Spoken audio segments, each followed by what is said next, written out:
Union budget 2026 से पहले share बाजार में गिरावट का दौर अभी भी जारी है।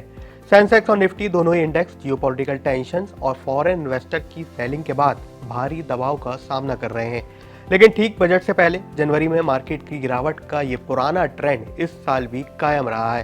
साल 2017 से देखें, यानी वो साल जब 1 फरवरी से बजट पेश करने की परंपरा चली आ रही है। इन 10 सालों में सिर्फ 2 ही साल ऐसे रहे हैं जब जनवरी के महीने में शेयर बाजार निवेशकों को काफी अच्छा रिटर्न देने में कामयाब रहा है।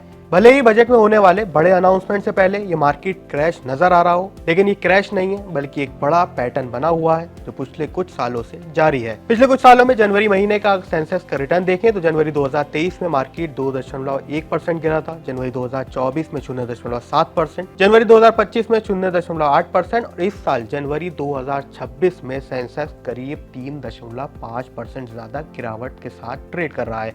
बजट से पहले गिरावट के कारणों को भी देख लेते हैं, आखिर क्यों मार्केट में इतनी गिरावट आ रही है। सबसे बड़ा कारण होता है कि निवेशकों को बजट से पहले अनसर्टेनिटी पसंद नहीं होती है। ऐसे में बजट में क्या टैक्स बढ़ेगा, क्या सरकार खर्च कम करेगी, इसी डर की वजह से ही इन्वेस्टर शेयर बेचकर कैश हाथ में रखना ज्यादा पसंद करते हैं। इसे मार्केट में profit before the big event बोला जाता है। इसके अलावा अक्सर जनवरी में यूएस के बाजार या ग्लोबल मार्केट में भी हलचल रहती है। ये फैक्टर भी भारतीय शेयर बाजार में आंख में घी डालने का काम करता है, यानी और गिरावट आती है।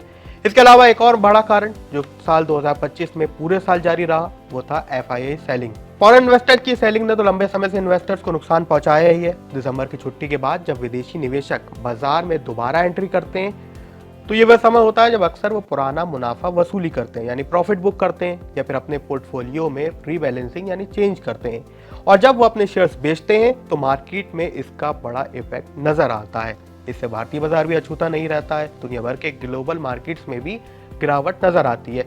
अगर सिर्फ इंडियन मार्केट की बात करें तो इस साल भी एफआईआई ने 20,000 करोड़ से ज्यादा की बिकवाली की है। तो ऐसे में अगर आप भी इस गिरावट में अपने शेयर्स बेचने वाले हैं तो आपको बड़ा नुकसान हो सकता है, क्योंकि पैनिक सेलिंग आपके पोर्टफोलियो में नुकसान पहुंचा सकती है। मार्केट के ट्रेंड और हिस्ट्री बताती है कि बजट के बाद अक्सर बाजार में एक रिलीफ रैली आती है। जब बजट आ जाता है और डर खत्म हो जाता है तो मार्केट वापस से रिकवर होती है। जो शेयर्स आज डर कर इन्वेस्टर्स बेच रहे हैं वही लोग फरवरी में महंगे दाम पर वापस में ये शेयर्स खरीदते हुए नजर आएंगे, क्योंकि मोमेंटम वापस बाजार में आ सकता है।